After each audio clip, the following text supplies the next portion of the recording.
So now that The Rise of Skywalker is set to release in just 2 days, it seems like the floodgates are finally open on the entire Disney Star Wars trilogy, with creatives involved in the filmmaking process speaking freely about the craft of making their movie and how they think Star Wars should be approached. And now, in a new interview with Radio.com on a podcast, Rian Johnson has discussed what he thinks is a big mistake when trying to make a Star Wars movie, and that is pandering to the fans, or what he says, giving fans what they want. He said, quote, "I think approaching any creative process with the purpose of making fandoms happy would be a mistake that would lead to probably the exact opposite result. Even my experience as a fan, if I'm coming into something, even if it's something that I think I want, if I see exactly what I think I want on the screen, it's like, oh, okay, it might make me smile and make me feel neutral about the thing, and I won't really think about it afterwards, but that's not really going to satisfy me."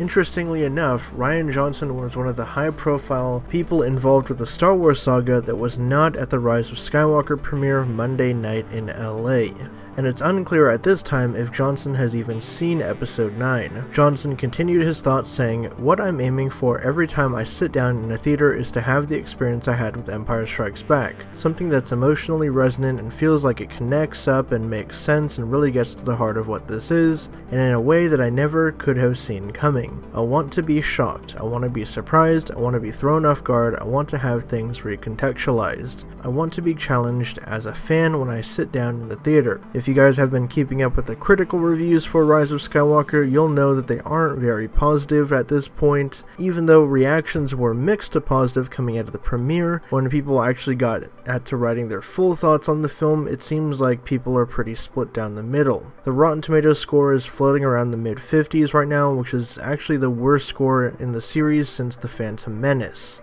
with many critics saying that this movie is too much fan service and pandering to those who are outspoken against the creative choices in The Last Jedi, and they believe that Rise of Skywalker is too much pandering to undo the events or what was set up in Last Jedi. So drop your thoughts down in the comments below. When it comes to Star Wars, do you agree with Rian Johnson or you disagree with him in his opinion that if you give fans what they want with Star Wars, that's a mistake, and that you should instead challenge them and give them what they don't think they want? That way they can think about it more and have some kind of, discussion afterwards and look at it a different way or something. Drop your thoughts down below, and for all things Star Wars and the latest in pop culture, be sure to subscribe to HN Entertainment.